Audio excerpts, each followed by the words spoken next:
We finally hit level 200, advanced to 5th job, and finished the Vanishing Journey storyline.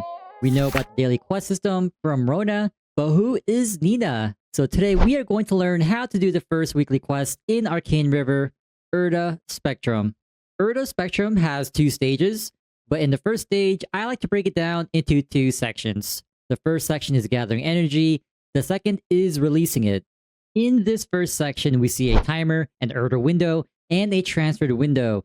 But for now, we will ignore the transferred window because that will be relevant in the second section. This Erda window acts like a timer in the second section. And to increase this timer, we can do 2 things.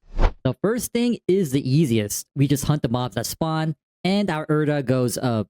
The second thing is that these blue bubbles will spawn over time, and staying within range of these bubbles will increase our Erda by just a tiny bit. But it's faster to just hunt the mobs. If we are doing this for the first time, I recommend hunting mobs until the Erda reaches above 90. Each Erda point equals 1 second, and remember that these points act as a timer for the second section. After earning enough Erda points to our liking, we can press our interact key on this device here and move on to the next section. In this second section, depending on how many Erda points we have earned previously, we have a limited amount of time to complete this portion of the first stage.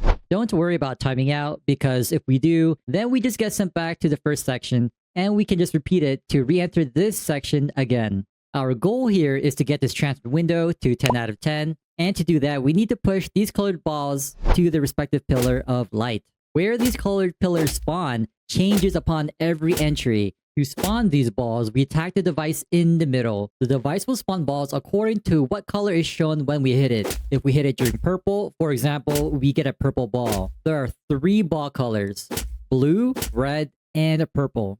After spawning a ball, we push them over to the respective pillar using the interact key, and once they enter the light, we get points added to a transfer window count. Blues and reds are worth 1 point, and the purples are worth 2 points. For the purples, they count for either pillar, so we can move them towards either one. But during this process, a red light will spawn, and probably more than once. After a few seconds, it will explode and remove any balls within its range. So we need to be careful that it doesn't remove the balls we're moving. I recommend prioritizing purple balls since they're worth double the amount as the blues and reds. And in general, spawning multiple balls at once so we can push them in fewer trips. After getting a score of 10, we can move on to the second stage.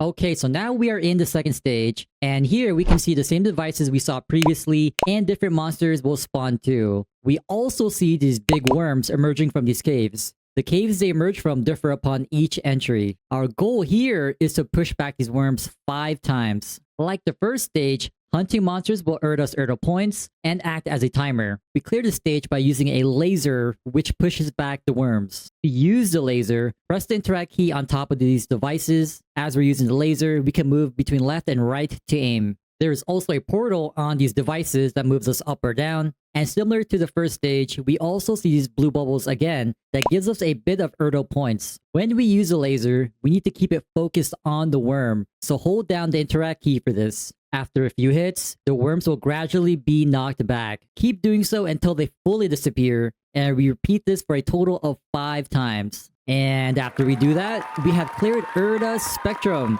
You can do this up to 3 times a week, earning 40 simples per run. And I hope this was useful. And hey, welcome to Daily Story.